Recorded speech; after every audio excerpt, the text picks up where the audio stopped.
Hello, and welcome to episode 388 of Scarves Around the Funnel, the podcast dedicated to Heart of Midlothian Football Club. My name is Mark Donaldson. Hello, Laurie Dunsire. How are you? I'm not bad, thank you.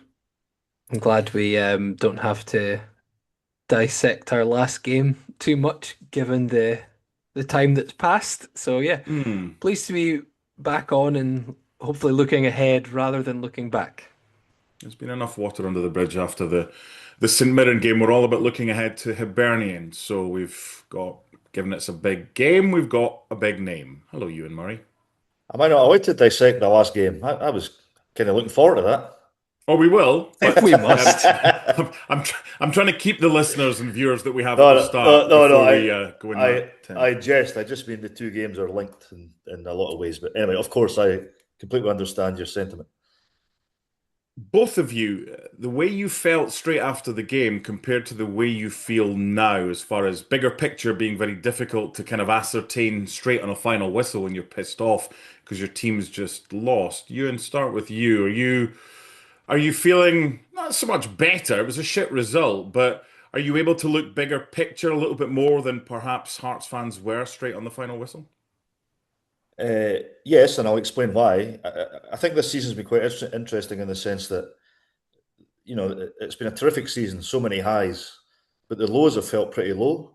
I think of St Mirren in the League Cup, it was a bit of a mess. The Hibs game at Easter Road was a bit of a mess, although we could and should have taken a point by the end. The Scottish Cup defeat to Falkirk and that game at Paisley. I don't count the game at Pittodrie much because that was a game we could and should have won it, and that can happen.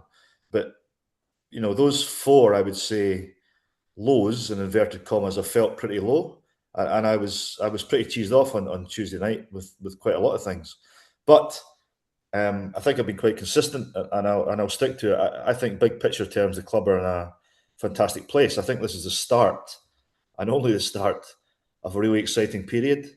And interesting. The day we played Livingston, I was working at the Old Firm game that day, so I was only kind of keeping in touch from afar. But I was aware there was kind of nervousness on the ground, and the atmosphere was a bit edgy. And I genuinely just don't get that. I think this is great fun. I think this is exciting. I think this is far better than scrambling on to be in the top six, chasing, we're going to be in Europe, not going to be in Europe. I think this is exciting. People say to me now every week, oh, you're getting nervous, you're getting uptight yet. And I'm not. I think this is good fun.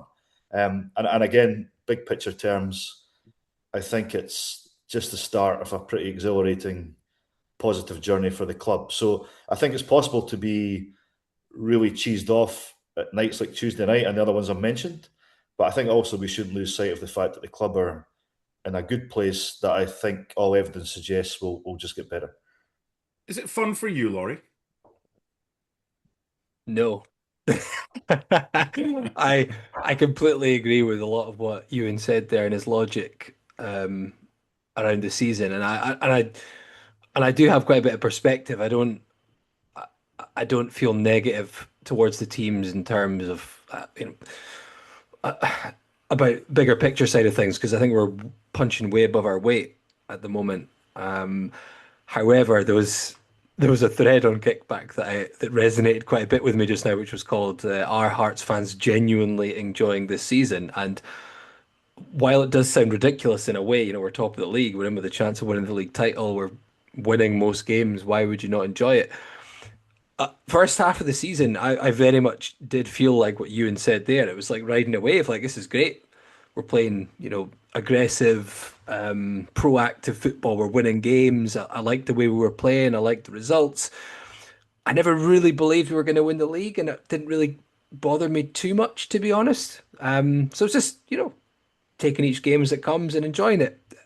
I think around Christmas time, certainly post Celtic Park, it's changed slightly because it's sort of sunk in that we could actually win the league. And I think in the new year, it started to get unenjoyable to the extent of like it's been enjoyable when we've won games, don't get me wrong, but there's so much it feels like there's so much riding on every game that it's hard to just live in the moment because Hmm. the highs are so high, but the lows are so low, and it's not, Hearts will lose games. All teams lose games. St Mirren Look, let's be honest, it was a dreadful performance, but those things happen. You're not going to play brilliantly and you're not going to win every week. But I think right now, because that opportunity is there and it's an opportunity that, let's be honest, 97, 98, I was pretty young. So it felt big at the time, but not to the extent now as a grown adult pushing 40 can kind of appreciate. 05, 06, it was pretty much done by this point. The league was gone. So as an adult, I've never seen Hearts in with a genuine opportunity of winning the league.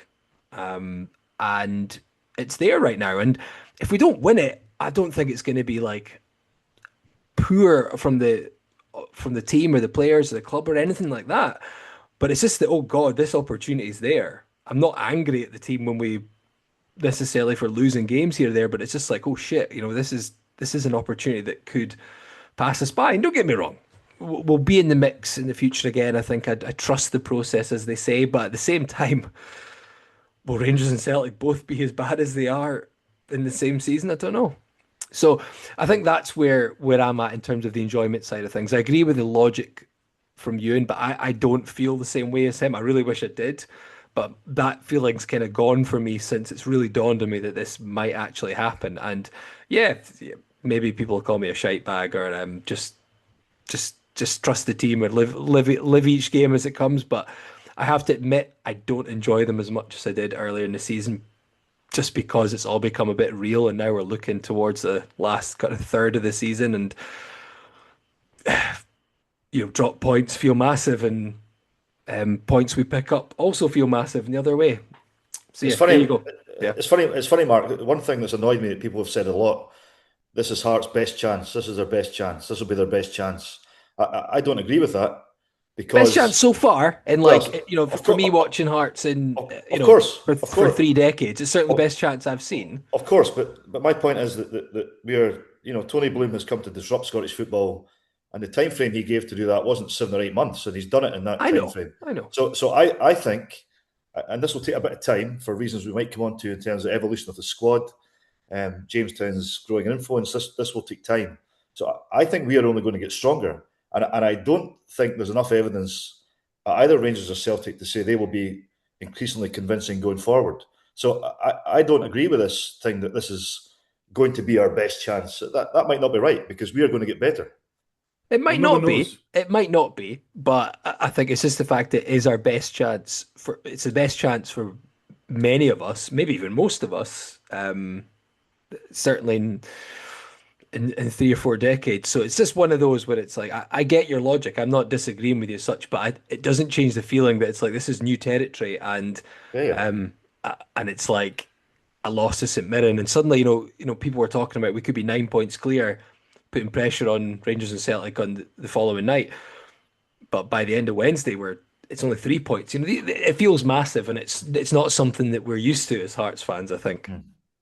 The assumption is that Rangers and Celtic will get better, and they probably will. But people seem to be forgetting that Hearts will get better as well. And listening to Scott McIntosh with Joel Sked on the Hearts Standard on Friday, pretty much talking about the new norm. And what is the new norm?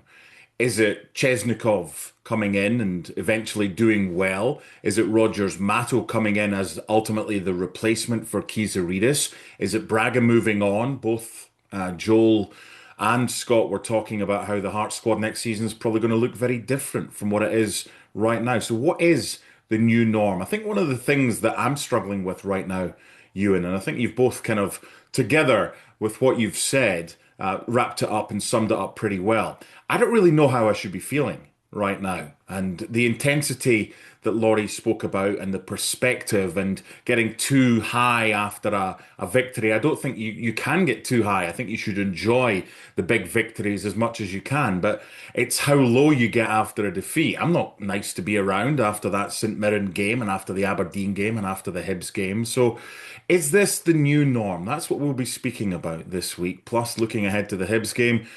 The St Mirren game will touch on that, what we can learn from that, what Derek McInnes can learn from team selection and maybe matching up against weaker sides than us when we should maybe be letting them worry about what we do rather than going like for like with them and playing into their hands. We'll talk about James Wilson's move to Spurs. We'll speak about Beni Baningime and potentially having contract talks whether he should or shouldn't stay. But it's all about the Edinburgh Derby this week, taking place on a Tuesday. You're listening to Scarves Around the Funnel, brought to you and sponsored by Forest, Hepburn, and McDonald Signs.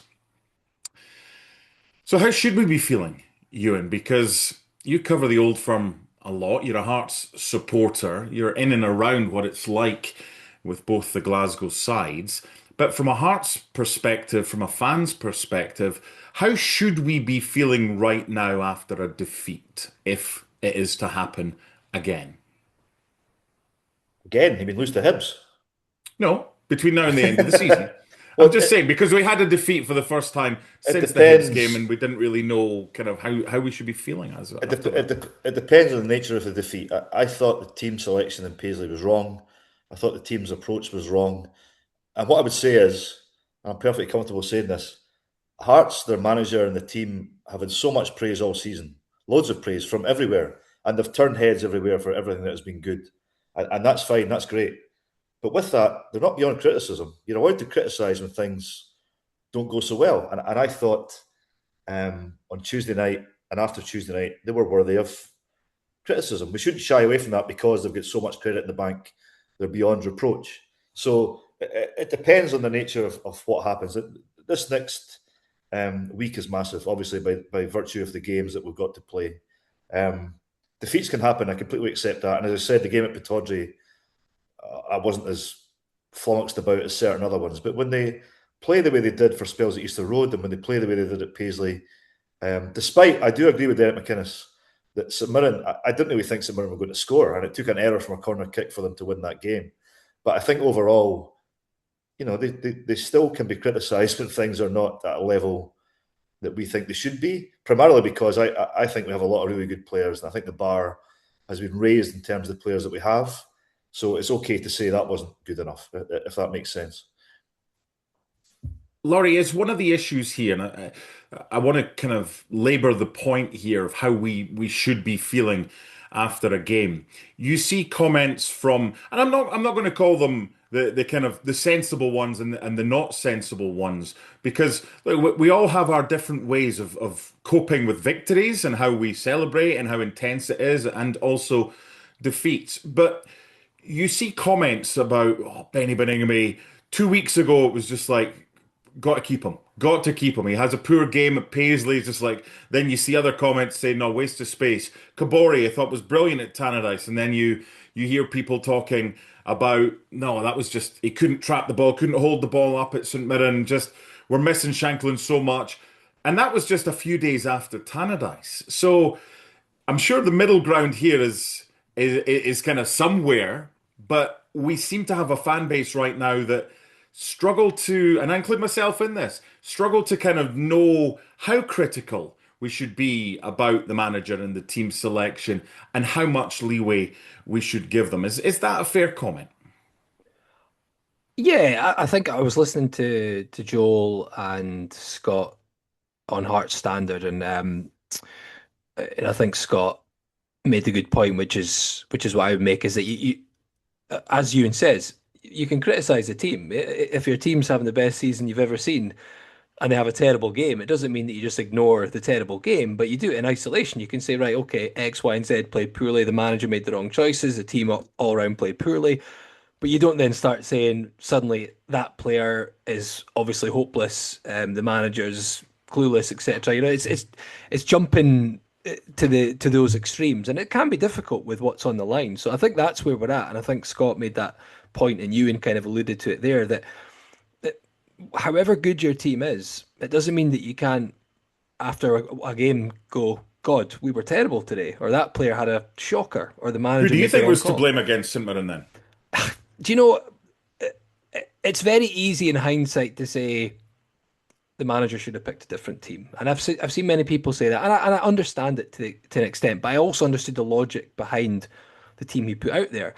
I don't think it's as simple as saying the manager picked the wrong team. I think there was so many poor performances on the night, and you got to give St Mirren some credit. I actually thought they were very poor when we were down to 10, similar, not quite as bad as Tynecastle, but again, they're a team that doesn't necessarily want to be the one in control of the ball and having to dictate things. And you saw that. I thought in the second half, their fans got frustrated. They would rather we were trying to play out from the back and they were pressing us and winning it from us and kind of getting opportunities in transition.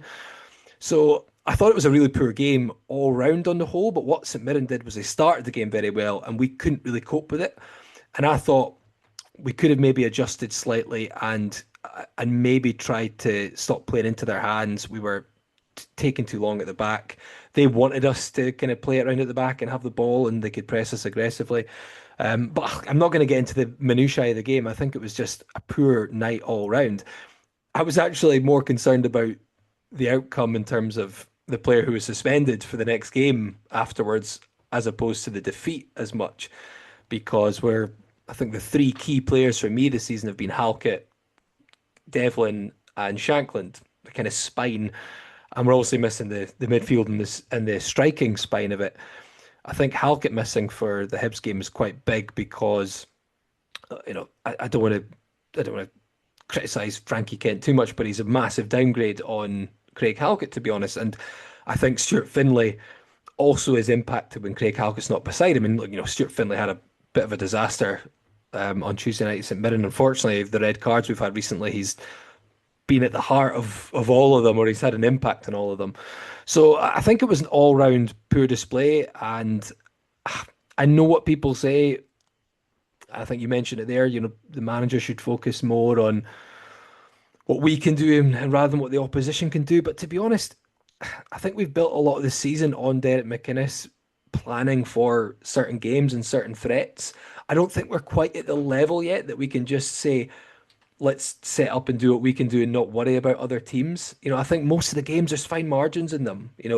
We've not been blowing teams away week in, week out, and it's partly because it's been a lot of tactical battles. So I think when we get to the Hibs game, as much as people aren't going to like it, we do have to consider where the threats are. And you just got to look back at the last derby. I don't want to get into it too much now because I know you'll get there, but we were terrible for a lot of that game, and Hibs opened us up too easily at certain times. So it's a long way of me saying there's a collective fault there, and it's maybe one of those nights. But because of what's on the line, everything's magnified. That's the word. Yeah. Yep. Mark, he's tiptoeing through the tulips here, to use my favourite phrase. Tiptoeing through the tulips. The manager, okay. He picked the wrong team. It was the wrong team, and actually he had a chance to. I completely agree with what he said, that they weren't playing forward enough. That was right. But he had a chance to alleviate that at the red card. All he had to do there, I think, was put Altena on at right back and move Steinwender into centre back. Not put on Frankie Kent and leave Steinwender at right back. I know, but you're putting on a more forward-thinking defender there. Exactly. The 10. But the problem was, and he correctly identified, we weren't playing forward. Well, we've got a right back, and I found his removal from the team strange anyway, because I thought he played very well at Tannadice. And I thought Steinwender's inclusion at Paisley smacked too much of thinking about the opposition. I thought that was a needless thing to do. But he had a chance to change that. And when you put on Kent beside Findlay, I've got question marks over Findlay because I think he makes too many mistakes. But his biggest problem is he's very uncomfortable in the ball. And Kent is certainly not comfortable in the ball. No. So when you have the two of them at centre-back, you have no football there. So to me, that he could have fixed that. If he puts Altena on and plays Steinwender in his normal position, that I think would have helped. And I also thought, by the way, and you guys will know because I've raved about him on here enough times, Magnuson should not be taken out of the team, including because Magnuson is physical and including because Magnuson does play forward. I found his removal from the team strange. So yeah, they were mistakes. You say they're mistakes, but at the same time, and I don't know this is just me speculating, but Thomas Magnuson has played a lot of football in the last year and he's played a lot of games recently. So I think rotation might have been necessary. It's second game in, what was it, 4 or 5? Supposedly wasn't 100% either. Wasn't 100%. So, but neither was Beni. That's the other thing, because you got hurt against Falkirk. No, and to be fair, Beni looked miles off it, unfortunately. Yes. But all I'm saying is, in terms of that decision, if Magnuson's not 100%, we've got a lot of, had a few games coming up.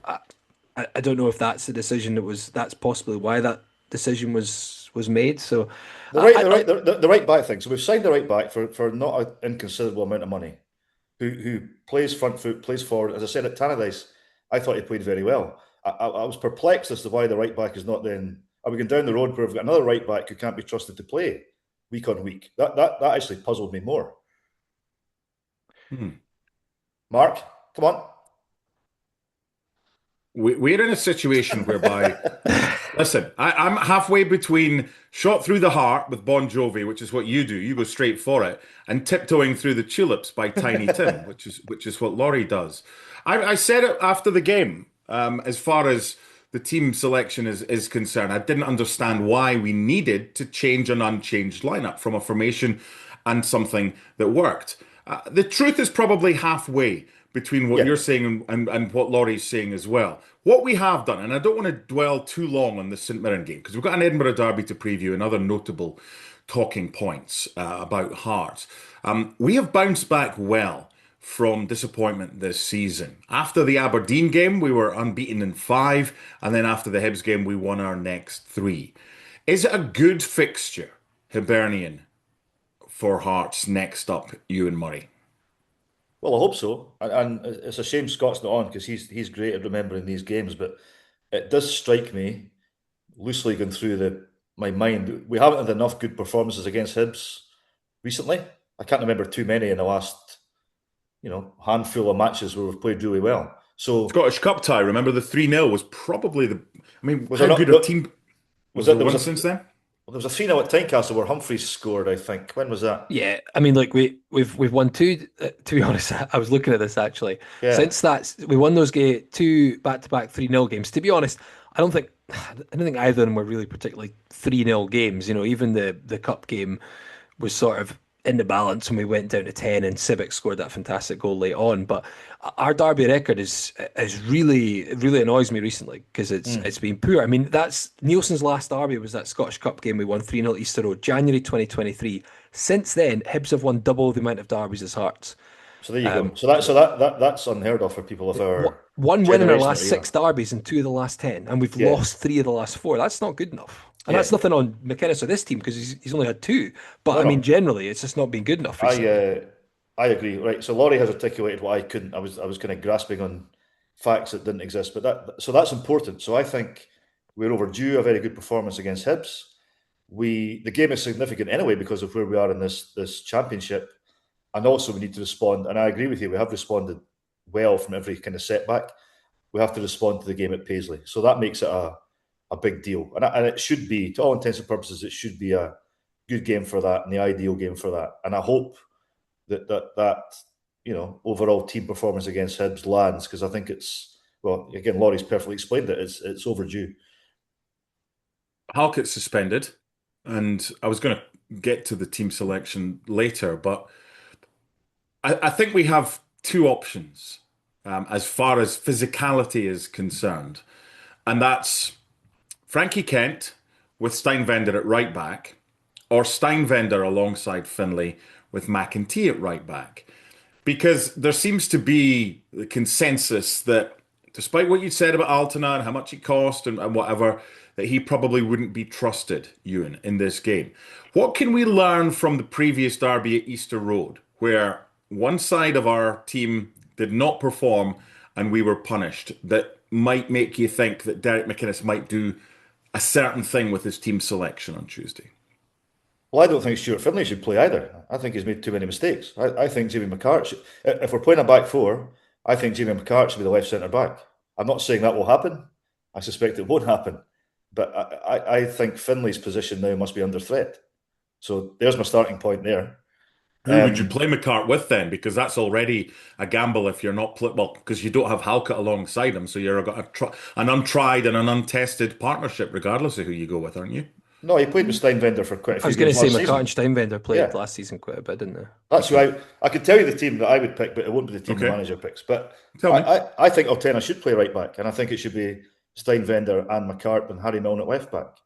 The one caveat is that he may play 3 at the back, and he may do that because of what Hibs do, and I wouldn't completely disagree with that, which might allow you to play Altena at right wing back, Steinvender, Kent, and I assume Finlay, although again I would play McCart and Steinvender adds a bit of football to that, and you could play Milne as a left wing back. But the defence, the defensive setup to me will be really interesting for this game because I think, and listen, his comments after the game on Tuesday suggested Finlay was a bit in the firing line because I think it must have been him. He was having a go at for not passing the ball forward before that Halkett red card. But I just think I'm not picking on him, but I think he has been.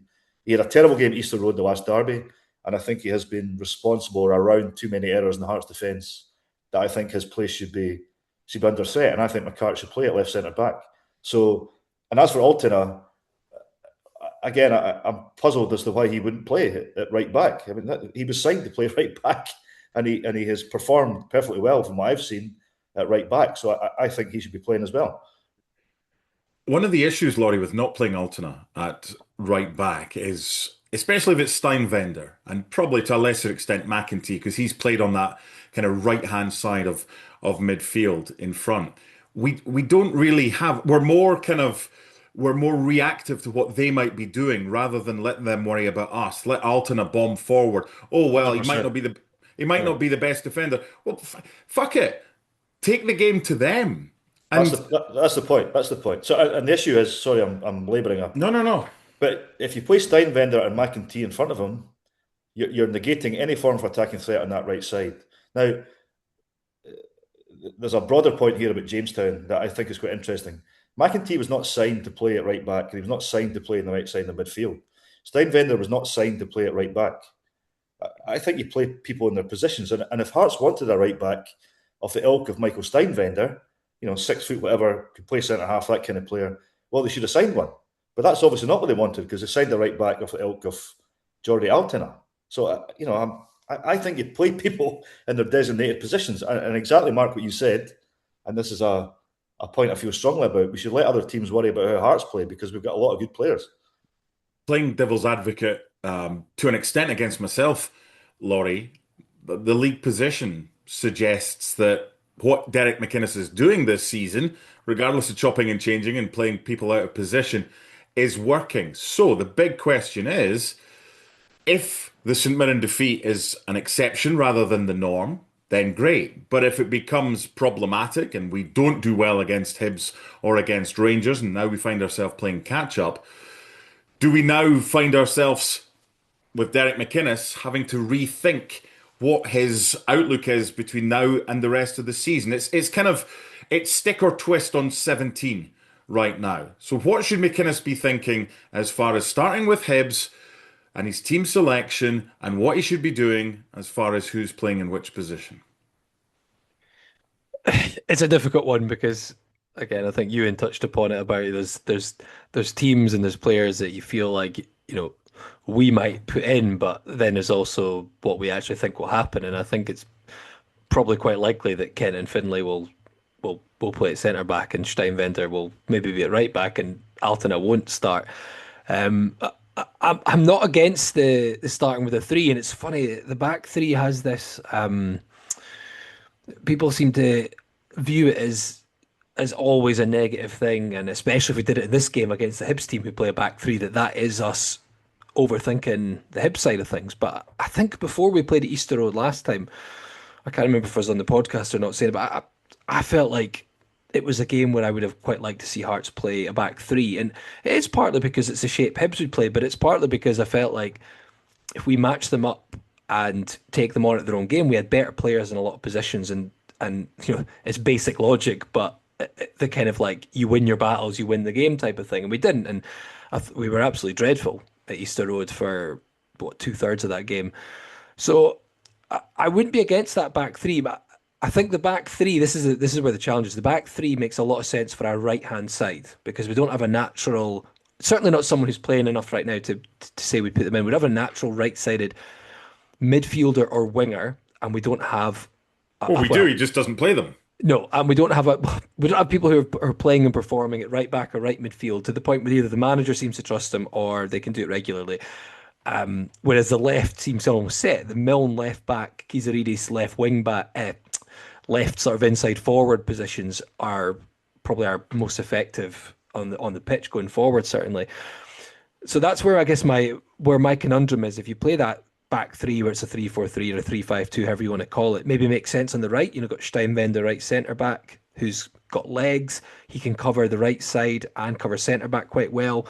And Altena, we know, is good going forward. Maybe there's been some question marks over his physicality and defensive side, albeit I feel like any assessment of Alton is way too early at this point because he's played 5 games or something. But then on the left hand side, yeah, you could get McCart, Finlay left centre back, and you got Milne left wing back. The big thing for me is then our biggest attacking threat, Kizaridis. Where does he fit in if we play a 3-4-3 or a 3-5-2? I don't have the answer for that because you then, yeah, maybe could play more central and dropping in, but does it work as well? I don't know. So that's where my big conundrum is. I feel like a back three sorts the right side out more for us, but it then weakens or it makes Yeah. more of a question mark about the left.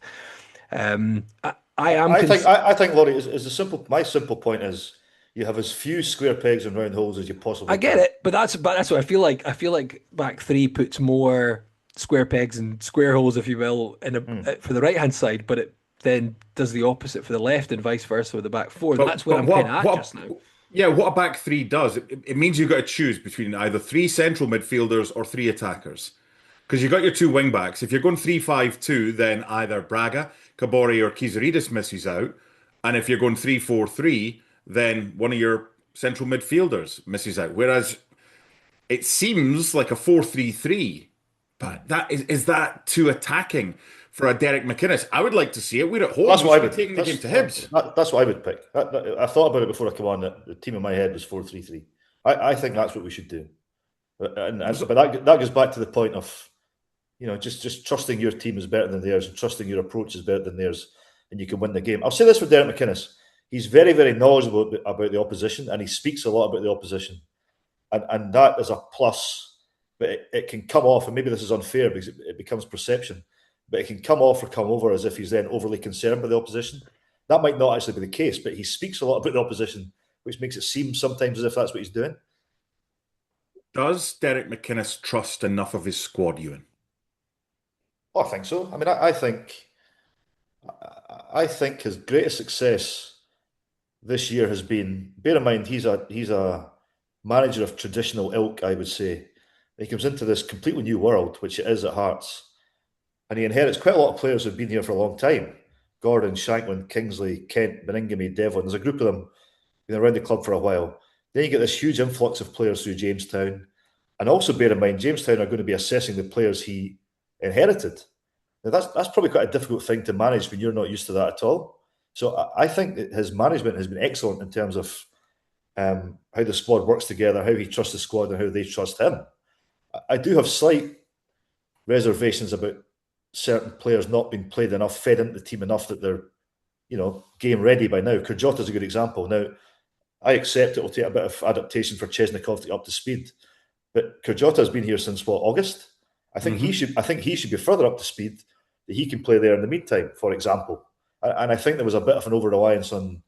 We might touch on this with Wilson, but an over reliance on certain players all the time, where maybe other guys could have had more minutes to mean they're can make more of an impact when called upon. But generally, I think Derek McInnes has handled the squad and managed the squad exceptionally well, and I think he does trust them, and I think they trust him. But we're nitpicking, obviously, but I think there are questions within that sometimes about his approach to certain games, and that game at Paisley on Tuesday night was an example where I think I don't know if he overthought it, but I think he got it wrong.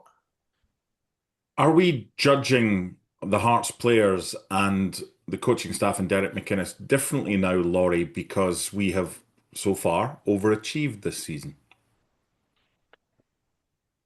Yes, and I think it's kind of what happens when you set the bar quite high. Unfortunately, in many ways, that you get ahead of schedule, then everyone starts forgetting the fact that last season we were struggling at the bottom end of the table for a lot of it, and then couldn't even make the top six. So yes, I think, and that comes with the territory, and I'm sure Derek McInnes, he's got good experience of that at Aberdeen. To be honest, he took over an Aberdeen side that had been poor for years. Had been poor on the whole for most of the time I was going to watch Hearts. Aberdeen had always just kicked about. I think under Jimmy Calder we did all right for a period, but what McInnes did there was similar to Hearts, and whether Hearts fans want to hear it or not, it's a similar situation. Aberdeen are a similar sized club with expectations of actually pushing for the title, even though in the modern era that's been largely unrealistic. And he made them a very solid, consistent team. But with that, Aberdeen fans very quickly, well, not very quickly, but certainly within a few years, became frustrated that maybe they weren't challenging Celtic enough, or that they weren't more attack minded or adventurous away from home, etc. So he set that bar very high. And you've seen in Aberdeen since then. Yes, they've won the cup last season, but if you look at their league, they've struggled to ever emulate anything close to what they had under Derek McInnes on a consistent basis. So yes, we do, and I think he probably would have expected that. You know, he knows Scottish football better than most. He knows Hearts very well, so I think he would have known that that's going to happen if he does manage to get Hearts to where he feels he could take them. Um, but I think it's being at this point of the season. I think he was there maybe once with Aberdeen, but I don't think anyone ever really felt like they were going to push on and win it. So it's kind of new territory for him as well. So there is pressure there. I do have a feeling that we could have maybe had more players match ready, as Ewan said there, in terms of, and it's easy for us to say, I know, but you know, Cariota's one who he can play on that right hand side, and I get it. He's maybe a bit lightweight. He's come from a technical lower division league in Italy where dealing with the physicality of the Scottish game is maybe going to be tough. But until you play more minutes and games, you're not going to maybe fully feel that. But we've seen when he has come on, he can really deliver. So I think he likes him playing in games where it's stretched. But yeah, there's other players in there who maybe we could have seen more of. Aju's an unfortunate one. That's no one's. It's not Derek McInnes' fault. That's really unfortunate just with what's happened with the player. So yeah, we are nitpicking to an extent, but I think the test now is what we can get out of the squad because I feel like we do need to freshen things up is maybe not the word, but we're going to have to get more out of players who've either been on the sidelines a bit or they're kind of newer signings, your Matos, maybe Chesnikov as the season goes on. I don't know if that's going to happen so much, but maybe Altona, Kabore to an extent, who's obviously had to bide his time.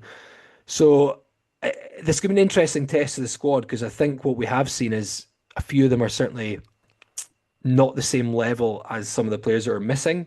You know, your Shanklins, Devlins, Halkett, but they should still be able to step in and be relied upon in a lot of these Premiership games. So, yeah, I'm tiptoeing around answering the question fully there, but I think we are judging him maybe more harshly because of where we're at, and that's partly of his doing. But I think it comes with the territory. With success becomes greater expectation, and we're going to have to deal with that. And to be fair to Derek McInnes, I think he can deal with that probably better than most. I think the way he handles players, the way he handles the media, we may well get a better manager technically or tactically in the future, but I think we'll probably struggle to ever get a manager who handles the expectation and the way he kind of puts himself out there as well as Derek McInnes does, if that makes sense. Okay, thank you, Tiny Tim. Let's go to Bon Jovi now, going straight for the heart. Ewan Murray, after the circuitous answer to the question from Laurie, what's your take on the same question to you? I would agree. I would also make the point, and again, I'm not hammering someone. I've been hugely praiseworthy of Derek McInnes. But that wasn't my last answer. I think he's generally been a huge success. He's also not alone as a manager who has a preference for certain players. Every manager in the world is like that. So, for example, Frankie Kent, he obviously really likes. Now, my opinion is that Frankie Kent's time at Hearts has come and gone, and we should be moving on. And Steinwender should be the right side centre back choice before Frankie Kent. Derek McInnes disagrees. He sees him more than I do in training, etc., etc. Stuart Finlay. Again, I'm not completely convinced about. Derek McInnes clearly has complete faith in Stuart Finlay, including to players important who can carry the manager's message onto the pitch. And Finlay knows how McInnes works, therefore that becomes important.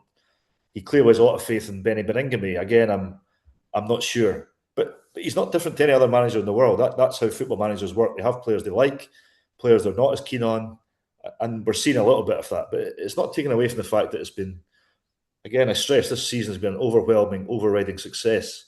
Yeah. It's just that again, go back to my first answer, it's just that the some of the lows this season have been quite low, and I think there's no problem with expectation being high. I think there's no problem with us, you know, what's the phrase? Aim for the roof, you might just hit the stars, or is it the other way around? Aim for the stars, you might just hit the roof. Because I think the quality of player we can now call upon is a lot better, and I think there's no problem with high expectations, and I don't think Derek McInnes would have an issue with that either. And I like what he said. Every press conference, it's like, there's no pressure on us. No, he's Everyone right. else is, yeah, He's right. 100%. I mean, He's right. you're dealing with a Rangers team. It's just what did they just spent €5 million on a new centre forward from Germany. Celtic have signed Oxlade Chamberlain, who'll be earning goodness knows what amount of money, plus the other players they bought, and that's this in January. So his point about underdog is not for the galleries No, he's spot on. He's absolutely right, and I think he's played all that stuff superbly well, and generally the team has played superbly well. But it's just that you get smacked in the mouth at nights like Tuesday. You think that I don't feel like that should happen, and that's why conversation happens around it. It hurts more because of what we have achieved. We've overachieved this season, and it's great. It's a roller coaster, but it's a faster roller coaster than it has been. Well, we've overachieved. Well, also bear in mind we got knocked out the cup at St Mirren, knocked out the cup at home at Falkirk. Those were big blows. We're not going to win. 100%. We're not going to win either cup this year. So yes, we have generally, but we shouldn't forget that there have been pretty decent bumps in the road as well. Yeah, no, of course. The point I'm making is we've overachieved league-wise. The position that we're in, no one would have expected that. We do our predictions at the start of the season. You've got a couple of them that just every season will say, "Oh, Hearts will win it," just because, with nothing to support that and substantiate that. But when you do have the hope, it's the hope that kills you. When you do have that hope and you get to the position that we're in, and it's a phenomenal position, bigger picture, to be in. It hurts more when you get a defeat at St Mirren. And it was a different type of hurt because Aberdeen was more, how did we not take something from that game? Whereas St Mirren, you were just like, it was a horrible game. We didn't play well. The team selection probably wasn't great, the subs and everything like that. But it's one game, and the concern that I would have if it wasn't Hibs next up, if it was somebody else, not an Old Firm team or Hibs or a big game at Tynecastle, would be how are the fans going to react? How much patience will they have? That doesn't come into it, I don't think, against Hibs unless they score first, and then we'll see what it's like. But Hearts fans are normally fantastic in an Edinburgh derby because you've got the full away end behind the goal. It's going to be the next few games at Tynecastle after the Rangers game, the Dundee game, the Falkirk game, the Aberdeen game, the Motherwell game still to come, that if Hearts don't get off to a quick start, then the patience is going to be tested. You're listening to Scarves Around the Funnel, sponsored by Forrest Hepburn and McDonald Signs, who've been offering creative sign and print solutions since the 1950s. Okay, Laurie, you're on duty, commentary duty on Tuesday with Jimmy against Hibernian, and then Rangers at the weekend. Same question to you both. Start with you, Laurie. What realistically is a good week for Hearts with these two matches, points-wise? I mean, I think 4 points would be a really good week. I think there's a distinct possibility that Rangers don't take full points in their game on Wednesday. They're playing Motherwell away, which is arguably right now the toughest game you can get in the Scottish Premiership, which is incredible to say. So I think if we can beat Hibs on Tuesday, I think it does put a bit of pressure on the other two on Wednesday. Obviously, Celtic, sorry, Ryan, have a bit more of a, on paper, straightforward game at home to Livingston, but Rangers have a tough game away to Motherwell. That will put, I know it's psychological, but that will put pressure on them. If we lose to Hibs, there's an incentive there. They go level top. If we win, it's a pressure. They really have to win. So I think 4 points would be absolutely fantastic. In all honesty, I don't think 3 points would be the end. I wouldn't be that. If you gave me, see right now, if you gave me 3 points, Rangers lose to Motherwell though, we lose at Ibrox, I'd probably take that, which again, maybe sounds like a shite bag approach to say I'd take losing at Ibrox, but if we beat Hibs, Rangers lost to Motherwell, then I don't think a defeat at Ibrox would be the end of the world. I obviously hope it doesn't happen.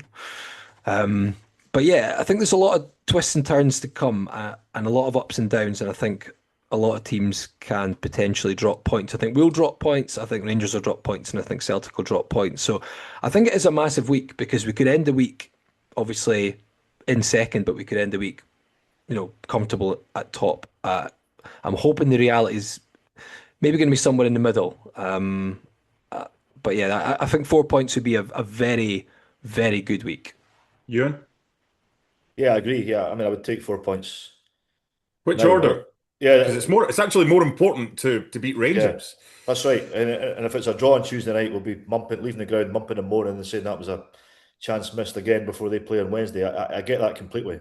Um, but I think Rangers are flat to deceive over a number of weeks. I think it's not impossible they're going to stumble, and far from impossible they'll stumble against Hearts. So yeah, I wouldn't be wary going there at all. I think that Motherwell Rangers game is fascinating, and Laurie's absolutely right. The way the week pans out makes it a kind of tricky situation to assess. But if you said now you'll take 4 points out of 6, I would say that's absolutely fine. But I would also say, and I think this is important, if we find that that Hearts are suddenly second in the league, having been top of the league for what, almost 5 months, Yeah. if we find we're suddenly second, that's not the end of it, and it's all over, and that's it. The run's over, it's finished. Because I also completely agree. I think there's enough weakness in Celtic and Rangers that there's going to be quite a lot of twists and turns in the rest of this season. So if suddenly we find ourselves not at the top of the league, I think it's important not to be overly despondent about that. But 4 points out of 6, as we sit here now, would seem absolutely fine to me. I'd probably say the order, just because of the nature of the game, I would probably say you want to beat Hibs first. And then if you get a point at Ibrox, that's okay. I would take it in that order. But I get the point that the other way around wouldn't be problematic at all. Yeah, I mean, look, we suffered that kick in the teeth late on against Killie. And I remember watching that, obviously, Hearts fans going to the game at Tynecastle, left the ground that night just down in the dumps. And then we go to Celtic next time out and we win. A lot depends on Motherwell Rangers, but we can't worry ourselves with that. Obviously, it's weird now watching games with a different kind of mentality, because watching Hibs Rangers in previous years, you just want Hibs to lose. Of course you do. But now you're like, well, do we want them to win, or is a draw enough when they played? And look, Rangers dropped I was two supporting Hibs in points. that. It was genuinely Most, like oohing but and yeah, ahhing as things were that's, going on in that game. I know, but it felt dirty. But that's Hibs the should have nature of won. it. Of Hibs course should they have should won. have won. That's a good Off the first half. that's a good example of what I would call Rangers flakiness. I think that's a good example. Totally. Rangers could easily have lost that game. No, they got away with it, I thought. I mean, And if you watch Celtic play Dundee last night, again, that's not a convincing Celtic team. So I would be conscious that if we stumble a little bit, that it's not the end of the world, because I think we're not playing two superpowers to try and win this league. They're teams who have got various degrees of weakness within them both. And that's the thing, because it's Rangers that have got the tough games coming up and easier games on paper until the split, whereas Celtic have got the easier games now before the tougher games before the split. I mean, Rangers go to Motherwell, they've got Hearts at home, and then they've got Celtic after they play Livy. I mean, that's 3 of those 4 games will have a massive bearing on their season. Celtic's games coming up are Livingston and Kilmarnock, which you would expect them to win. And then they've got that rearranged game at Aberdeen after they go to Ibrox, after they go to Stuttgart. So there's going to be a lot of dropped points, you would think, but it's in which order and what happens. Hearts control the narrative. That's the bottom line. We beat Hibs, we beat Rangers, we do our job, we'll win the league. But I want to ask you, Laurie, about the narrative and how it might change and the perception.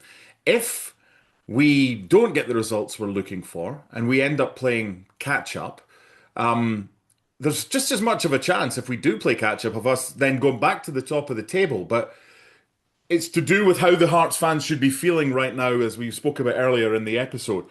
If we end up playing catch up with these two teams either side of us still got tough games, what should it be like from a Hearts fan's perspective? As far as, for so long you think, could we win this league? We're top. And then it becomes a different dimension. Again, it's one of these things where it's easier said than done. But I think regardless of whether we're 6 points top, 1 point ahead at the top, or we're 3, 4 points behind, I think the Hearts fans just need to try and stick with the team and give them as much backing as possible, because that can be that extra little couple of percent difference, especially at Tynecastle. I think away games almost take care of themselves, but at Tynecastle you can kind of feel maybe the nerves and the tension does feed onto the pitch. Whereas if the Hearts fans just all got right behind the team, then it makes a big difference. And I think you saw that in the St Mirren game, especially at home. I think it was a terrific atmosphere that night. And when we went down to 10, everyone was just like, right, let's just get behind them. Whatever happens here, we're not. It's not gonna be a pretty game. We're not gonna have all the ball. We're gonna dig in, and all those players need every ounce of support we can get. And I think it helps. I mean, there's no way of quantifying that because you can't measure that impact. But I've watched games at Tynecastle where you can sense that the nerves is starting to feed on the pitch. And we know from speaking to Ryan as well, especially when he's at St Johnstone, and I've heard it from other opposing managers and teams, they feed on that. They've told, let's get them on their back. These fans who have got no patience. If we manage to frustrate them for 20, 25 minutes, they'll just start getting on their back for every backwards pass, every misplaced ball forward. And if we manage to go ahead, God, this place will be toxic, and that will feed into our plan, and it'll work against theirs. So I think whatever the situation is, as hard as it is, Hearts fans need to try and get behind the team. And I think that doesn't change. And I think my feeling has always been it's unlikely we'll win the league. And right now, if I push came to shove, I still wouldn't pick Hearts to win the league if someone put a gun in my head and said, pick which team's going to win it. So I think we have to just try and, whatever happens at the end of the season, back the team as much as possible. And I think Tuesday's massive because Hibs, I know we've not previewed the detail of the game that much. Hibs are a tricky one for me to read because I listened to the game against Dundee United and I watched the highlights of it, and they were dreadful for big parts of that game. They couldn't defend set plays, which had me licking my lips ahead of our game because how dangerous we've been. But give David Gray his due. I think they've been really up for the derbies, and it's annoyed me actually. Look, even the Tynecastle game could have gone either way. I think Derek made some good changes, and we ended up winning it with a lovely cross ball and well attacked by Halkett. But there was nothing in the game before that moment. I thought Hibs had the best chance until that point. Easter Road, they were up for it. And last season as well, they kind of had the edge over us. So it's something that's annoyed me quite a bit because I've kind of used to Hearts being the team that goes into these games thinking, doesn't matter if we're off form, doesn't matter really about maybe the technical ability of certain players, because in the end, we're the ones that will want it more. But I felt like Hibs have had that recently. So I think Tuesday is big, and I'm kind of deviating slightly there because I think the fans will play a big part on Tuesday to make Tynecastle a cauldron, get right behind all the players, and yet, I hate to say it, but try and do what Hibs have done to us the last few games. It just make it win all your battles, win all those 50-50s, and kind of set the tone early. Because I feel at Easter Road, it was Hibs that set the tone early. I know they got an early goal and that helped, but they were just in our faces. They were first to everything. They just seemed to have that extra bit of belief about them. And it's something I think it will have annoyed Derek McInnes as well. So I think the fans have a big part to play on Tuesday. And then I think Sunday takes care of itself in a way. That'll suit us more in some ways, hopefully going into it after a win against Hibs. But the way support will back the team, it will be 100% behind them throughout. And we'll be playing a game that maybe suits us in some ways more because we can let Rangers have the ball. We can set up to stifle them to an extent and then play in transition. So yeah, fans have a big part to play, especially on Tuesday. And I think that'll hopefully set the tone for the next run of games. Control the controllables. There's plenty ifs, buts, and maybes. No point worrying about if we're six clear, if we're two behind, or whatever. Just control the controllables. Go and beat Hibs, and we'll park that conversation right now and come back later on with predictions. But now I want to talk about James Wilson. It's been quite the week for the Hearts youngster. It's been quite the season because he's not played anywhere near as much as he would have hoped. But there's reasons for that, according to Derek McInnes, who then said he feels that James Wilson has made a mistake by going down to Tottenham Hotspur's under-21 side, in essence. So earlier today, they played Birmingham City in Premier League 2, did Spurs. James Wilson started up front.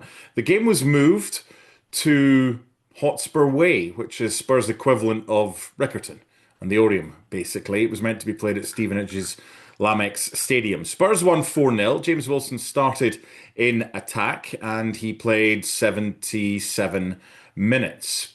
but it's weird watching him having played against Greece for Scotland, now kicking around, playing in what is, in essence, a training complex today. What have you made of all this? First of all, Ewan Murray, James Wilson's season so far and his lack of minutes, his comments in his interview today about just wanting to try something a bit different, and Derek McInnes saying that he feels James Wilson has made a mistake by going down south. Well, I've been disappointed by his lack of minutes, and there's a broader point there again about how the youth academy sits and as part of this brave new dawn that the club is in. Maybe we can't have everything. Maybe we can't have title challenges and recruitment from all the various places we're going to have now, and it's going to be a lot different. Maybe the youth academy doesn't sit well within that, and there probably needs to be a serious conversation about that, and that would disappoint me. The fact that they're obviously making a concerted effort to loan out young players to make sure that they are rated by Jamestown tells me the club remains serious about trying to get young kids into the team. But I worry that looks further away than ever. And I also worry that when you see Wilson go at this age, he's 18, Kieran Meakin to Manchester City, Alfie Osborne, I know, has been linked with Newcastle and various others.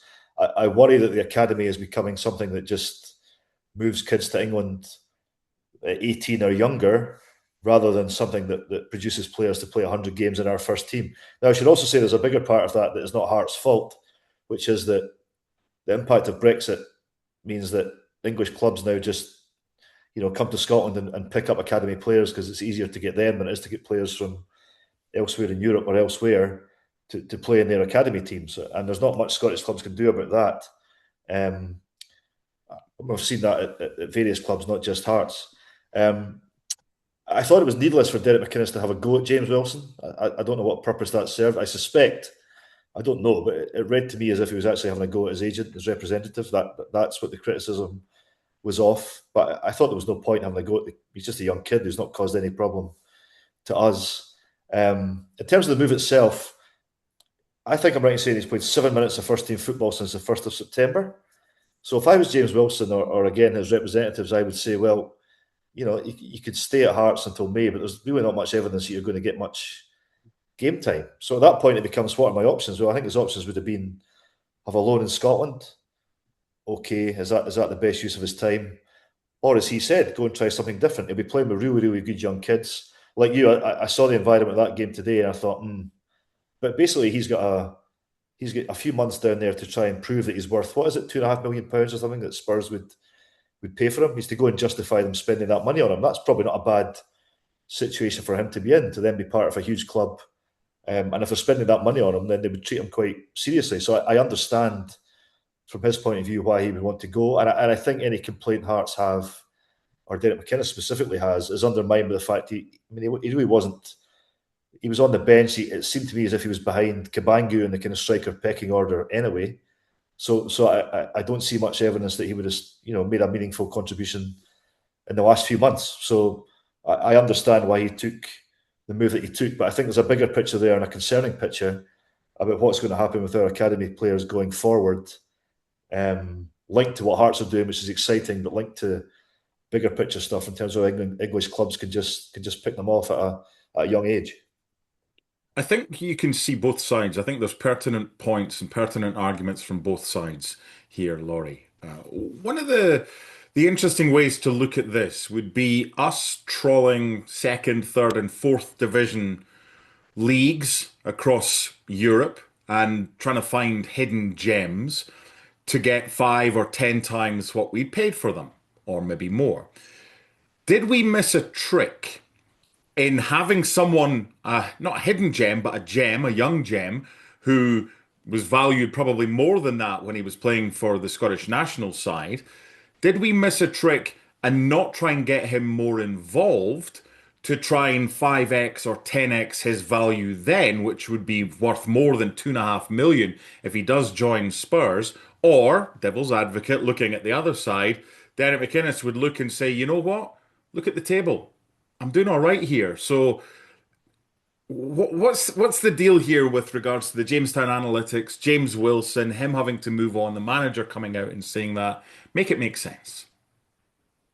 Um, I probably won't be able to make it make sense because I don't have the inside track on it, so I'll be purely speculating. But I do understand both sides on it. It's unfortunate. I think there's no doubt James Wilson has a lot of potential. I think we've all seen that. But at the same time, I completely understand why he hasn't been heavily involved. I've actually been surprised at some of the times he has been suddenly appears from nowhere, the player that Hearts have called upon in certain games. But so I get it from Derek McInnes' point of view. The fact that we've been flying as high as we are, the fact that the likes of Claudio Braga settled in maybe quicker than many would have expected. Shanklin's been back on form. You know, we've got Kabore who's come in a full international. Kabangu's obviously still backup, but he's an experienced player. So he's suddenly weighed in the pecking order. So I totally understand why he's not been getting the minutes at Hearts. I think the preference I feel would have been that he goes to the Championship, maybe St Johnstone and get some game time there. But look, if that's not what James Wilson wants to do at this stage, then that's his prerogative as well. So I get the Hearts side. From James Wilson, only time will tell if it's the wrong decision, as has been maybe suggested by Derek McInnes. He may be right. At the same time, if James Wilson backs himself, backs his ability, then he's getting a terrific chance to put himself in the shop window here, as Ewan alluded to, because Spurs are a big club and English clubs, again, because of what's been mentioned there, because of Brexit, Premier League clubs spending a couple of million quid on a player, they'll hedge their bets on these. If they think there's a potential that player could turn into a first team player or turn into a 10, 20 million pound player, then yeah, they'll sign a bunch of them. And a few of them won't work out and they'll maybe end up being sold to the English Championship for a couple of million quid, get their money back, then that's a reasonable bet for a team like Spurs or any other top flight English team. So they will hoover up Scottish talent, unfortunately. We've seen Keir McMeekin, who I've never seen in my life, but I've heard good things about, the youngster who is, I think, still 15, who Man City have poached from Hearts. Will probably never play a game for Man City in his life. Maybe he will, but there's a likelihood he won't. But he maybe will end up similar to Mark Leonard. He'll take a step down and he'll actually build his career up again from the English lower leagues, and that could be the route to go for James Wilson. So I completely understand both angles. Again, I'm tiptoeing around everything, sitting on the fence. So I can't make it make sense because I don't know the ins and outs of it. I understand Derek McInnes would want to have every player he can in his squad because it's a big part of the season. I also understand James Wilson wanting to do something different, not just sit on the bench. You know, he was a first team player for Hearts last season. He played 30 odd games last season for Hearts, and this season he's just not even backup all the time, not even in the squad every week. So I understand he wanted to do something different. Puts him in the shop window in England. If Spurs see enough in him, then he gets a move there. And even if they don't, then I think there's a lot more eyes on English Premier League 2 by other English clubs than there is on, you know, James Wilson being on loan in the Scottish Championship. I don't think there'd be many eyes in England on the Scottish Championship. So I've got you paranoid now about sitting on the fence. I didn't mean to do that. I was only teasing. The it's splinters not in his bum. Mark, it wasn't by design to be no, fair. I I just know. genuinely see both sides of it with him. I didn't mean to do that either. Mark, I would also say Derek McInnes' job is to win games for the Hearts first team, right? That is his Correct. job. Now he will. You touched on it. That's his responsibility, and he has done it. Now all football managers are like this.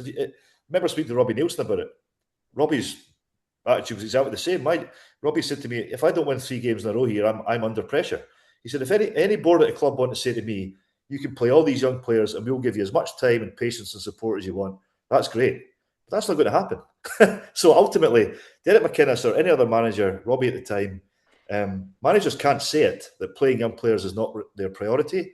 But ultimately, it's not their priority. They'll play young players if they think they're going to assist them winning games. But that's the long and the short of it. Yeah, bigger picture is James Wilson's brother plays in the Hearts Academy. Obviously, sees Two what's happening. brothers. Two brothers sees what's happening with his big brother or their big brother, and thinks, "Well, okay, is this what we want to happen to us?" Look, you can see both sides of the story. The bigger picture is, I hope James Wilson comes back in the summer and is an integral part and scores goals for Hearts next season. So it'd be a win-win for everybody. It just might be the case whereby Derek McInnes right now sees the role for him, James Wilson, as maybe bit part, and it's up to James to come up with a decision. The one criticism I would have, and I'll echo what Ewan has said, I felt it was totally unnecessary from the manager to come. He could easily say, "Good luck to him. Yeah, Yeah, hopefully we'll see him again in the summer." And there's no headline there, but he's created a headline by doing so. Can Whether I Derek ask a McInnes is around next season, a lot of talk that potentially he might be Steve Clarke's replacement for Scotland. We'll cross that bridge when that happens. But Laurie Dunsire's got his hand up wanting to ask a question. I was going to ask you both.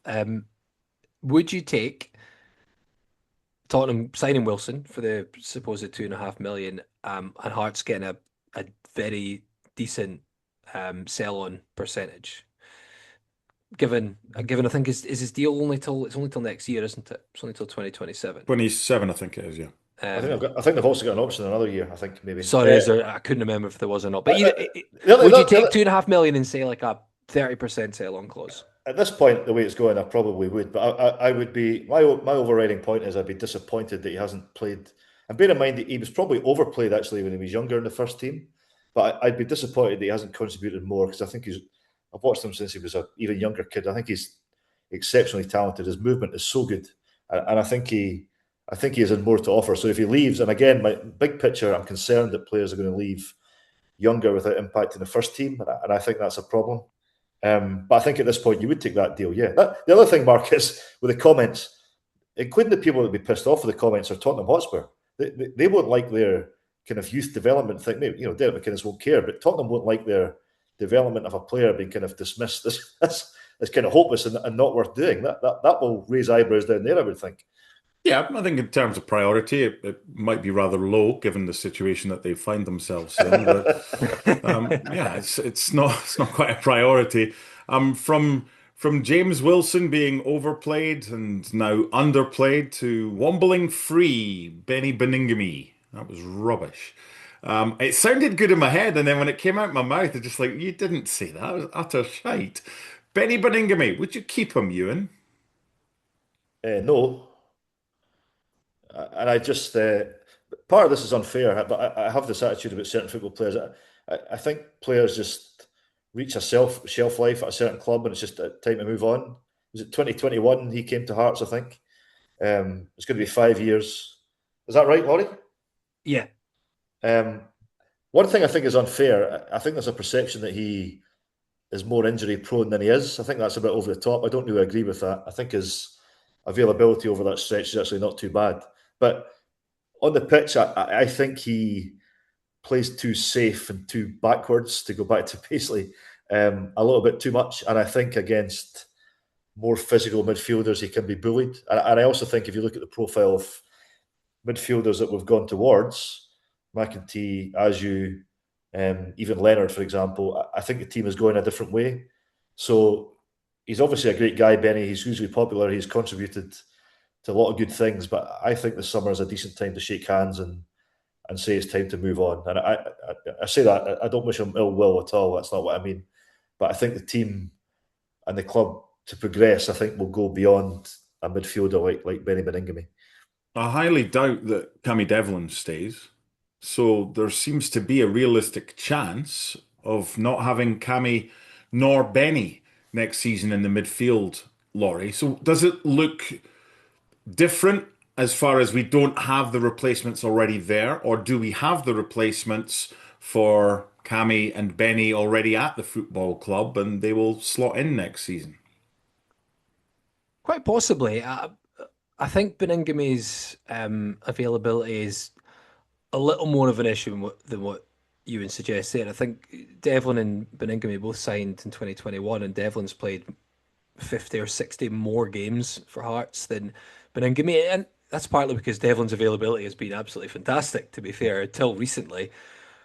Barely ever got injured. And as much as people criticise him, he only had one justified red card for Hearts. The one against Aberdeen in the semi-final last season was an absolute joke.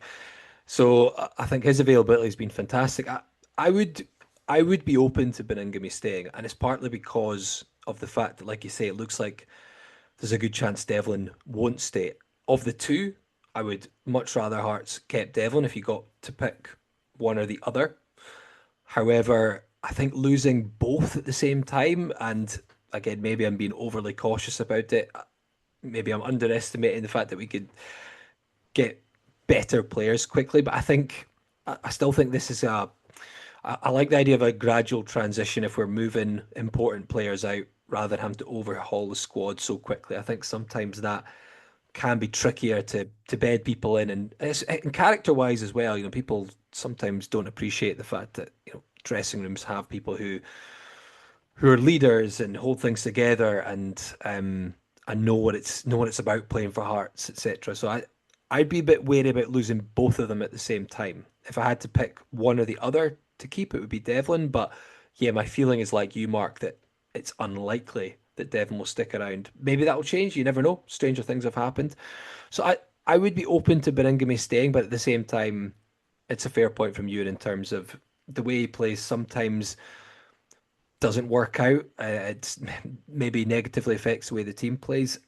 That being said, there's a lot of games where we've almost forgotten about Benny or we're thinking we can move on, and then he comes in and he performs absolutely fantastically. I think when we played Hibs last, and he came off the bench, if I remember rightly, in that game, and I think he vastly improved how we've been operating in that match. So I think there's still a place for him, and I would be open to keeping him. So I'm in the middle on it again. That's my role, sitting on the fence. There's your title this week. Sitting Part on of the this, fence. by the way, part of this is a numbers game. The squad is huge.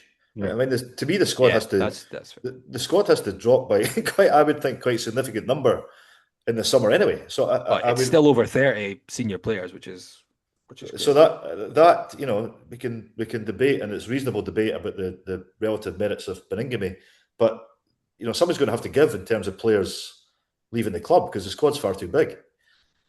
They're both 27. They both turn 28 later this year. So the minimum 2-year deals, taking them till at least they're 30, if one or both should stay at the football club. There's no sell-on value after that. So it'll be interesting to see the direction Hearts go, because you're not going to fill a team full of Jamestown signings because you still need the spine of the team that is like Shankland and Halkett and players like that have got a Scottish or a Scottish Premiership heart to the spine of the side. So it's going to be But interesting to see what happens. we are ultimately going to fill the team with Jamestown players. That's exactly what's going to happen.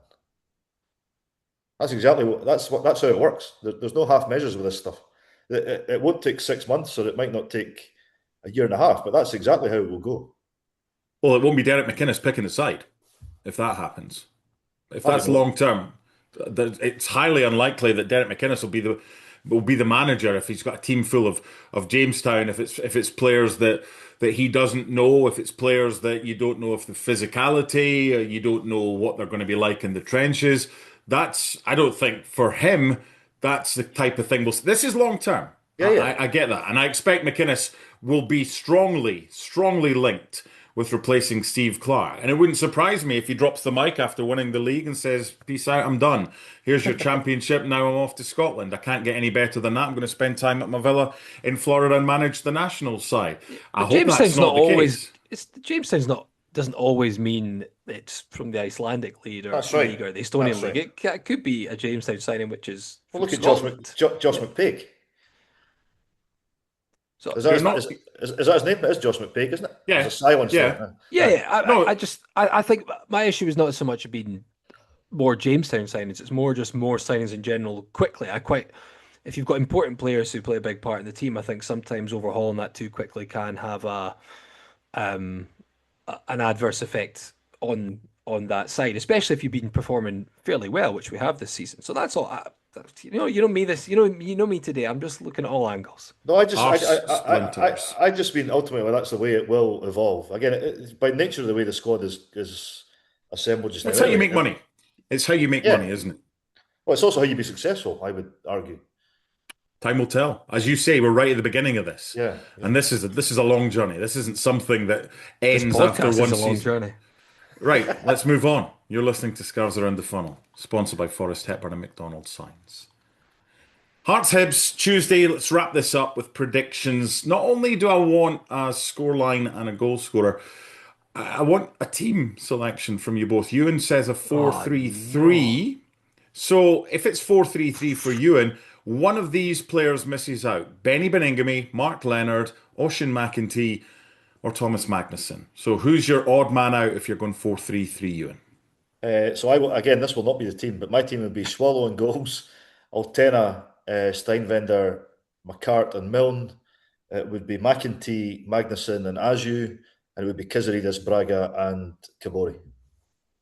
Aju, Aju is okay. Aju has been signed. If we believe he's as good as everyone says he is, he's been signed to play in games like this. He must be relatively fit. He's been around the last couple of games, and he plays the thing I like. He plays. We saw it at Tannadice in the kind of brief time. He plays forward, and he's different, and he's the kind of guy that Hibs might not know enough about. So again, I'm not saying this will be the team, but that's what I would. What do I know? But that's what I would pick. Okay, so Benny and Mark Leonard on the Yeah, bench and I for feel and I, and you. I feel bad in Leonard's case because again I thought at Tannadice he was excellent, and I think he suffered at Paisley through a slight positional change, and it didn't quite work with Benny. I think Leonard's a good player and will be an asset, but I would McEntee for his defensiveness and physicality. Magnuson, who I just think is great at getting about the pitch, and Aju for that kind of rogue element where I think he could provide something different and special. And I think you leave the front three alone for now. Okay, Laurie? Can I get a prediction or a team? Team team to start. I've played around with this. I genuinely don't know. I'm not gonna give you a starting 11. There's a shock. Just keep the theme going from the Exactly. start Look, of the I've show. got to be consistent at least. Give us a squad. Give us a squad. And again, it depends. Are we talking about the team I would pick or the team that I think will No, get the picked? team you would pick, because Derek McInnes will not differ too far from what he normally goes for. So, what team would you like to see against Hibs in that you think will give us the best chance of a win? I think a back three is the best way to set up. If it was me, I would have Steinwender right. Um, I'd have McCart left in the centre. I don't know. Kent or Finlay, toss a coin. Milne left wing back, Altona right wing back. Um, I would have Magnuson, Benny, Leonard, Braga, and Kizaridis, and it's going to look a bit more like a 3-4-3 when we go in attack. Kizaridis is going to drop out onto the left a bit, um, and maybe Magnuson will push forward, and Altona will obviously come up to the right, Braga through the centre. So there you go. I'm kind of I'd like to get Aju into there, but I just can't figure out a way of it. And as much as Benny's got a bit of criticism, I think he could be an important player in this game. I think Hibs will have three men in the middle. I know they played a 3-4-3 against Dundee United. I think Gray will probably drop one of those front three and put another man in the midfield, would be my feeling. So that's why I'd. And again, maybe I'm overthinking it. Maybe I'm looking at the opposition, but I think a 3-4-3/3-5-2 would be the best way to go in this game. Although I don't mind the sound of what Ewan has said, albeit I think Frankie Kent and Stuart Finlay will start at the back. But what I would say, quickly to add, I had the same feeling about that team when we started against Rangers before Christmas, when Frankie Kent started alongside Stuart Finlay at the back, and it was Steinwender right back and Kingsley left back. And bar that 95th minute brain fart from Frankie Kent, I thought we were excellent at the back in that game. Just to Hmm. just to give the other side of the coin on that one. Okay. So we've had a back three from Laurie. We've had a 4-3-3 from you, and I'm going to 4-4-2 with only one player playing out of position, and that is McEntee. I thought about Altona, and I kind of wanted to play him, but I'm going to play Carjota. I'm going to go middle to front, get our strongest, for me, give us a real threat going forward with four attackers. I'm going to go Kabori and Braga as the strikers, Kizaridis on the left, Carjota on the right, Magnuson and Leonard in the middle of the park, Milne at left back, Findlay and Steinvender in the middle, and McEntee as the right back with Swallow in goal. What do you make of that, Ewan? Sorry, say that again. 4-4-2, Kizaridis All and of it. Carjota Sorry, as no, the wingers. Falkirk just scored an extra time goal against Stenhousemuir. I was looking at that. Sorry, Brad Spencer's goal. Scottish Cup, Jobby Cup, doesn't matter. Forgive me. Sorry, start again. Thanks. Kizaridis and Carjota as the wingers, Yeah. with McEntee and Milne, Kabori and Braga as the strikers, and Magnuson and Leonard as the two in the middle. So you're playing McEntee at right back. Yeah, just because I don't, I Well, play Steinvender over Kent in that place, and I have that no, gives me. I have a less of an issue with that at the right back if you play Jota as a natural Yes. attacking player in front of him. I think that's okay. Yeah, I'd love to play Altona, and I would play him in a back three because I'd have him as a wing back. But it depends who you've got in front of him, because they could really get into us if we play two attack players. But does that kind of go against everything we've said so far? So that's my lineup. Let's get a prediction. Laurie. Just to say, I think I might be wrong, but I would feel like Kyoto might have a shot in this game if we play a more defensive right back. I could be completely off the mark, but That was my thinking. when I was drawing up the team that I think might actually play, as opposed to what we want to play, I put Kyoto in there as a potential because I thought the right hand side was That's 12 players um eh? in your 3-5-3 formation. Aye, sorry. But I thought that maybe he's a player that could. He's been getting more involvement recently, and I think the right side, McInnes himself knows that just did not work at all in Paisley. So I think he might have a shot. In terms of predictions, Hibs are missing Hanley and Abita looks like he might be missing as well. They looked dreadful defending set plays against United. We're missing, obviously, Frankie Kent. So I feel like both sides could struggle to keep a clean sheet. So I think both sides will probably score in this one. Famous last words, dull 0-0. I'm going to go with a 3-1 Hearts win. I think I was going to say 2-1, but I'm fed up. I've been absolutely having my nerves shot at every game because it's such fine margins. I want to have a cushion at the end of the game so we can enjoy a point in a match. So I'm going to go 3-1 for Hearts, and I'm going to go with a player who we've made. I'm going to say we'll get a set piece goal, and let's say another Stuart Finlay goal. In fact, let's say Steinwender. Why not? Steinwender Steinwender header. 3-1 for Laurie. Ewan. Yeah. Um, yeah, I think they're good at bouncing back, and I think they'll do it again. Mulligan, I assume, is still injured for Hibs, isn't Yes. Yes. he? Mulligan's out. That's a big deal. I mean, the game at Easter Road, for that first hour when Hibs, they took him off eventually, but when their midfield was pretty dominant, Mulligan was, I thought, central to that. So he's a big loss for them. I think Um, he's out for a while, like another month or something, isn't he? okay, well, they've signed a new right wing back who's got a decent pedigree. It looks like in Germany, they've signed a new striker. It's hard to know much about. I know he scored last week. Um, but no, I think Hearts will bounce back. I think it'll be a 2-0 win. What do you want? Both scorers or just one? No, just one. Kizarides, because I think he should have scored against Celtic, should have scored more than one. And I think his confidence was boosted by the penalty at Tannadice. And I think actually, weirdly, coming off at Paisley and getting a bit of a rest might help him. It might mean he's got a bit of a point to prove again. Back in I'm pretty sure he'll start the game. So I think Kizarides will score. Okay. I'm going to go a repeat of October. 1-0, centre back scoring. Stuart Finlay. I'm surprised Laurie, given everything he said so far today, didn't go for a draw in this one and sit on the fence. My thanks to Ewan Murray and to Laurie Dunsire. We will probably do an on the whistle after this game on Tuesday night for YouTube. Thanks for your company. Remember, you can watch us and subscribe to our Hearts Scarves Around the Funnel YouTube channel, and also Spotify, Apple, and the various other ways to get your podcasts. Cheers to you, cheers to Laurie, and we'll see you again soon. Bye for now.